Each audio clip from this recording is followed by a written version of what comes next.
मैंने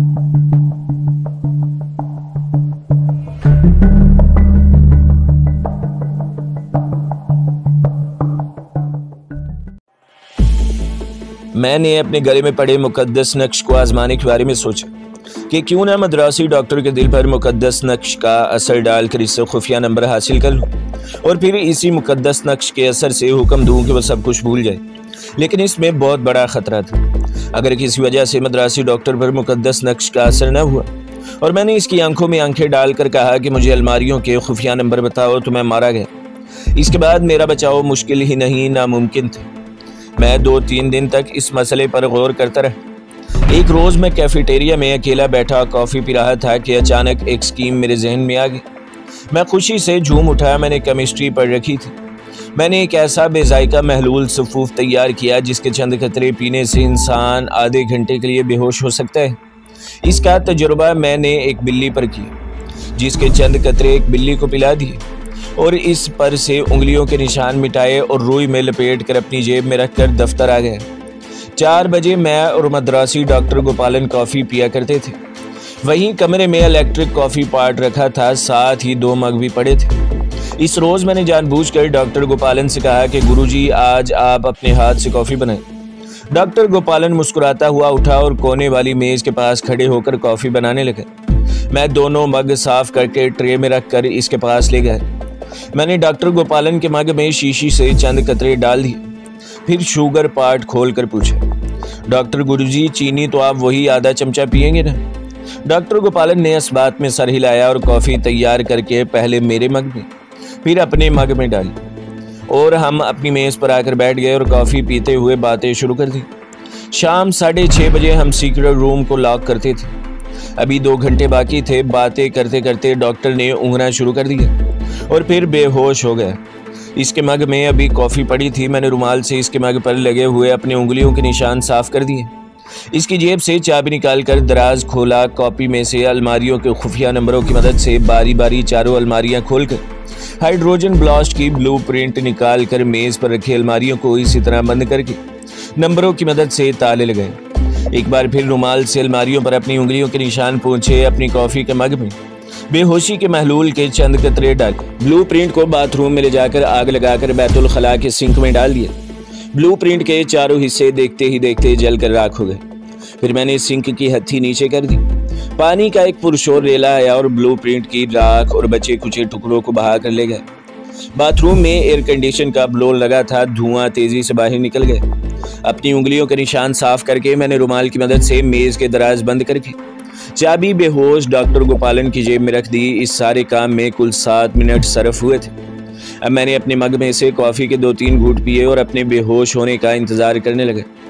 1.5 मिनट बाद मेरा सल बोझल होने लगा।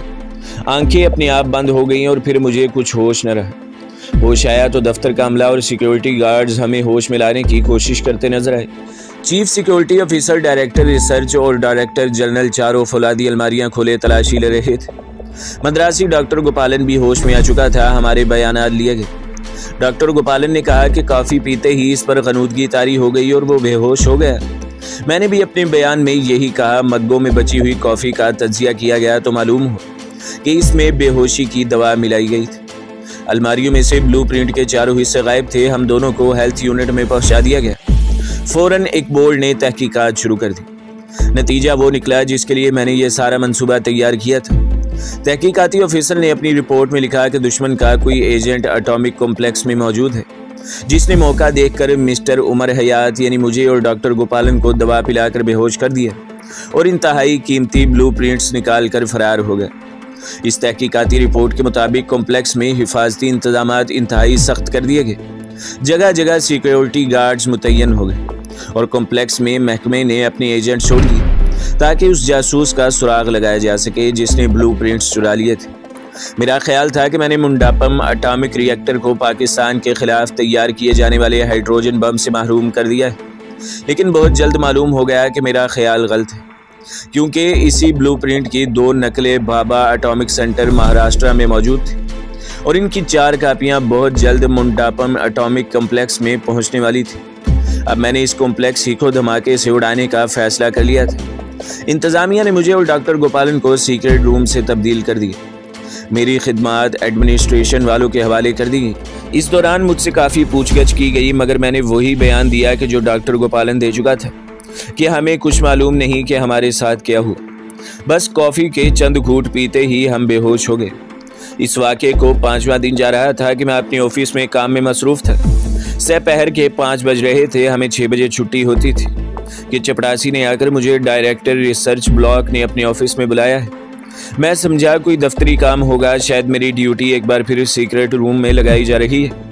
एहतियात के तौर पर मैंने अपनी कमीज़ का ऊपर वाला बटन खोल दिया, जिसके बाद मुझे गले में पड़ा हुआ मुकद्दस नक्श नज़र आने लगा।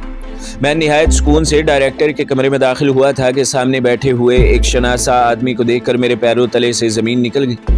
ये तिरुचिरापल्ली के मिलिट्री इंटेलिजेंस का वही आदमी था जो मुझे अंडरग्राउंड लेबॉरेटरी में अपने चीफ से मिलवाने ले जाया करता था।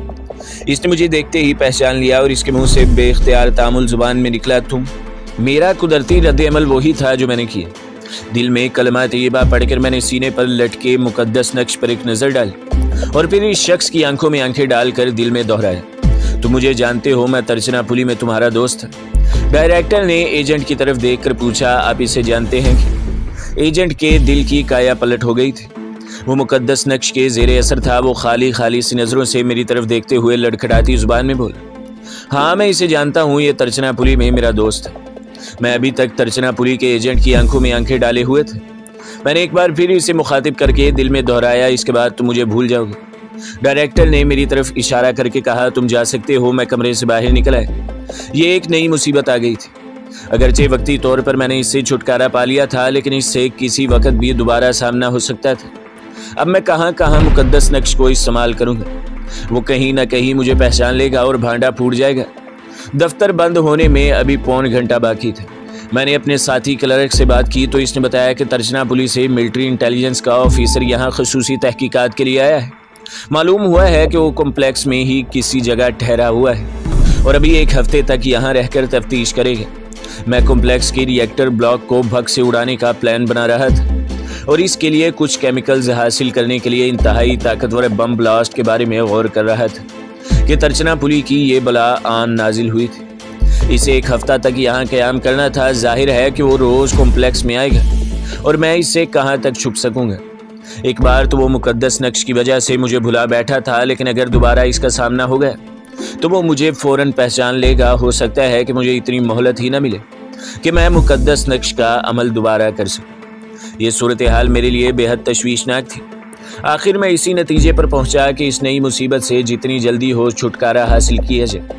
मेरे पास कोई पिस्तौल नहीं था। एक निहायत खुफिया और निहायत कारआमद हथियार जहरीला सिगार था, लेकिन वो भी नहीं रहा था। इसी फिक्र में डूबा हुआ था कि 6 बज गए।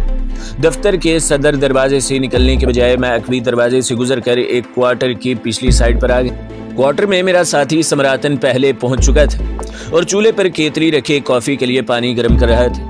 इसने मुझे देखते ही पूछा, तुम्हें डायरेक्टर ने बुलाया था? सुना है तिरुचिरापल्ली से मिलिट्री इंटेलिजेंस का आदमी आया है। मैंने कहा कि हाँ, इसने मुझसे चंद सवालात किए थे। मैं कुर्सी पर बैठ गया। यार समराथन, ये मिलिट्री इंटेलिजेंस वाला कौन सी कोठी में ठहरा हुआ है यहाँ? समराथन ने केतली में कॉफ़ी डालते हुए कंधे उचका कर गया। कुछ मालूम नहीं, मगर तुम क्यों पूछते हो? सामने कमरे की खुली खिड़की पर जमी हुई थी मेरी नज़र, जिसमें बाहर से नारियल के दरख्त का तना नजर आ रहा था, लेकिन असल में मेरा जहन तिरुचिरापल्ली के एजेंट को ठिकाने लगाने के बारे में सोच रहा था। मेरा रूममेट समराथन प्यालों में कॉफ़ी उंडेलते हुए कह रहा था कि आज तो मैं बैंगन बनाऊंगा। इतने में क्वार्टर का दरवाज़ा खुला और मेरे सामने तिरुचिरापल्ली का एजेंट खड़ा था। कर्नल मनी, हम तुम्हारी तलाश में थे, बाहर निकला और तुम्हारा भांडा फूट चुका है। मुझ पर जैसे बिजली गिर गई। तिरुचिरापल्ली के एजेंट ने बाहर खड़े सिक्योरिटी वालों को इशारे से अंदर बुलाया। इसके बाद 1 सेकंड से भी कम वक्त में मैं अपनी जगह से उछला और लंबी डाइव लगाकर खिड़की से बाहर नारियल के दरख्त के पास रेत पर जा गिरा। मेरे पीछे क्वार्टर में शोर मच गया। पिस्तौल के फायर की आवाज़ भी गूंजी। मैं एक तरफ भागने लगा। मेरे दाएं जानिब क्वार्टरों की कतार थी, सामने रेतला मैदान और इसके पीछे ऊंची खारदार बाड़ थी। इस बाड़ को मैं फलांग नहीं सकता था। वो लोग मेरे पीछे भागे आ रहे थे। पिस्तौल के 2 फायर हुए। गोलियां मेरे सर के ऊपर से गुजर गई। किसी ने तामुल जुबान में चिल्लाकर कहा, रुक जाओ, नहीं तो मारे जाओगे। मैंने महसूस किया कि मैं फंस गया हूँ, कोई राह फरार नहीं है। सामने खारदार बाड़ आ गई। मैं रुक गया। सिक्योरिटी गार्ड ने मुझे पिस्तौल दिखाकर हाथ उठाने का हुक्म दिया। छुट्टी का वक्त था। कॉम्प्लेक्स के मुलाजिम घरों को जाते जाते रुक गए। खासा हुजूम हो गया था। बहुत जल्द शोर मच गया कि पाकिस्तानी जासूस पकड़ा गया है। सिक्योरिटी गार्ड ने हाथ पीछे बांधकर मुझे जीप में बिठाया और पुलिस स्टेशन की तरफ रवाना हो गए। तर्चना पुलिस का एजेंट मेरे साथ था। थाने में सबसे पहले मेरी तलाशी ली गई। मेरी जेब से V2 की बची हुई 2 गोलियां निकली, जिन्हें मैं हमेशा अपनी जेब में रखता था। इन्हें तर्चना पुलिस के एजेंट ने फौरन पहचान लिया और मुझे घूरते हुए बोला, तो कर्नल मनी साहब, आपने हमें यहाँ भी धोखा दिया है। खैर कोई बात नहीं, सब हिसाब चुका दिया जाएगा। सिपाही मेरे गले का नक्श उतारने लगा तो मैंने तामुल जुबान में गिड़गिड़ा कर कहा कि ये मेरी माँ की आखिरी निशानी है। तर्चना पुलिस के एजेंट ने उठकर उलट पलट कर देखा। मैंने कहा, यह महज एक तावीज़ है, मेरी माँ ने मेरे गले में डाला था। एजेंट हंसकर बोला, अगर इसमें कोई असर होता तो तुम आज गिरफ्तार न होते। ये तावीज़ भी तुम्हारी हिफाजत नहीं कर सकी। इसने सिपाही से कहा कि इस तावीज़ को रहने दिया जाए। सिपाही ने तावीज़ दोबारा मेरे गले में डाल दी। एजेंट ने तर्चना पुलिस मिलिट्री हेडक्वार्टर में चीफ एजेंट को फ़ोन करके इजाज़त हासिल कर ली कि वो मुझे पुलिस की निगरानी में तर्चना पुलिस हेडक्वार्टर ले आए, ताकि मुझसे मज़ीद पूछगछ की जा सके। मुझे हवालात में बंद कर दिया गया। बाहर 2 मुसल्ले सिपाही पहरा दे रहे थे। रात के 8 बजे मुझे हथकड़ी लगाकर जीप में बिठाया गया। तर्चना पुलिस का एजेंट, पुलिस इंचार्ज और 2 सिपाही भी साथ हो गए और मुझे रेलवे स्टेशन मास्टर के कमरे में बिठा दिया गया। दोनों सिपाही राइफलें कांधों पर लटकाए हुए मेरे सर पर सवार थे। एक सिपाही की बेल्ट से मेरी हथकड़ी की जंजीर बंधी हुई थी। पुलिस इंचार्ज स्टेशन मास्टर से ट्रेन की आमद के बारे में बातें करने लगा। तर्चना पुलिस एजेंट किसी को टेलीफोन कर रहा था। 15-20 मिनट के बाद धनुषकोडी की तरफ तर्चना पुलिस जाने वाली गाड़ी आ गई। मुझे सबसे पिछले बॉडीगार्ड के डब्बे में बिठा दिया गया। दोनों सिपाही, पुलिस इंचार्ज और तर्चना पुलिस एजेंट भी इसी डब्बे में मेरे आसपास और सामने आकर बैठ गए। तर्चना पुलिस का एजेंट कहने लगा, यह शख्स पाकिस्तान का बड़ा ही खतरनाक जासूस है। इसने हमारे कितने ही आदमियों और मिलिट्री अफसरों को कत्ल किया है। पंजाब और उत्तर प्रदेश में तो इसकी गिरफ्तारी के लिए इनाम भी मुकर्रर हुआ है। अब यह हमसे बचकर नहीं जा सकता। मैं खामोशी से सर झुकाए बैठा था। इनकी किसी बात का जवाब नहीं दे रहा था। मेरा जहन तेजी से फरार के तरीकों पर गौर कर रहा था। ट्रेन चली तो मैंने सोचा कि मुकद्दस नक्श मेरे गले में है, मगर मैं इससे खातिर खा काम नहीं ले सकता। बैक वक्त 4 आदमियों को मैं इससे मुतासिर करके फरार नहीं हो सकता था। नक्श इस वक्त मेरे लिए बेकार हो चुका था। फिर मुझे क्या करना चाहिए? मैंने फरार के एक अपने पहलू पर गौर करना शुरू कर दिया। गार्ड कोने में एक लकड़ी के संदूक पर बैठा रजिस्टर पर कुछ इंदराज कर रहा था। ट्रेन रात के इब्तदाई अंधेरे में शुमाल की तरफ भागी जा रही थी। मैंने देखा कि जिस जगह पर मैं बैठा हूँ वहाँ मेरे करीब ही खिड़की थी, जिसका शीशा चढ़ा हुआ था। मेरी तवज्जो का मरकज़ अब सिर्फ मेरी हथकड़ी थी। मेरे सिर्फ एक हाथ में आहिनी हथकड़ी लगी थी, दूसरा हाथ खाली था। मैं अपने खाली हाथ को खुजाने के बाद आहिस्ता से आहिनी कड़ी वाले हाथ के पास ले गया और खुजाने लगा। मैंने लोहे की हथकड़ी के कड़े को ज़रा सा जोर लगाकर आगे को दबाया तो कड़ा मेरी कलाई पर हथेली के पास आकर रुक गया। मैंने खाली हाथ पीछे कर लिया और सर खिड़की के शीशे से लगाकर यूं आंखें बंद कर ली, गोया नींद आ रही हो। ट्रेन भागी जा रही थी। तर्चना पुलिस का स्टेशन पू फटने के करीब आता था। मेरे पास सारी रात पड़ी थी। ट्रेन एक स्टेशन पर रुकी तो पुलिस इंचार्ज ने चावल मंगवा ली, थोड़े से मुझे भी खाने को दी। ट्रेन आगे रवाना हो गई। अगला स्टॉप काफ़ी दूर था। ट्रेन एक नपी तुली रफ्तार के साथ चली जा रही थी। एक ख़ास सुरताल से इसके पहियों का शोर बुलंद हो रहा था। गार्ड अपने संदूक पर टेक लगाए बैठा था, ऊँघने लगा था। कोई आधे घंटे बाद पुलिस इंचार्ज भी ऊँघने लगा। इसका सर आहिस्ता आहिस्ता छाती से लग जाता। वो चौंक कर सर को उठाता, मुझे देखता और फिर ऊँघना शुरू कर देता। इसे देखकर पुलिस के दोनों सिपाही भी ऊँघने लगे। तर्चना पुलिस एजेंट ने पहले ही सर दीवार से लगाकर आंखें बंद कर रखी थी। मैंने दोनों हाथ पेट के साथ लगा लिया और सीट पर अकड़ू बैठकर सर खिड़की से निकाल कर आंखें बंद कर ली। लेकिन मैं दाएं हाथ की मदद से बाएं हाथ को आहिनी हथकड़ी से निकालने की कोशिश कर रहा था। थोड़ी सी कोशिश के बाद मेरे बाएं हाथ की हथेली का उभार लचकीला हो गया और हथकड़ी का कड़ा थोड़ा सा आगे को खिसक गया। मैंने पूरा जोर लगाते हुए कोशिश जारी रखी। ट्रेन की ब्रेक लगी और इसकी रफ्तार आहिस्ता होना शुरू हो गई। पुलिस इंचार्ज ने आंखें खोलकर फिर मुझे देखा, फिर पुलिस के सिपाहियों को डांटा कि वो क्यों सो रहे थे। ट्रेन वीराने के आउटर सिग्नल के करीब खड़ी थी। इंजन बार बार विसल दे रहा था। मैंने अपना जकड़ा हुआ हाथ ऊपर उठाकर अपना बायां बाजू खुजाया।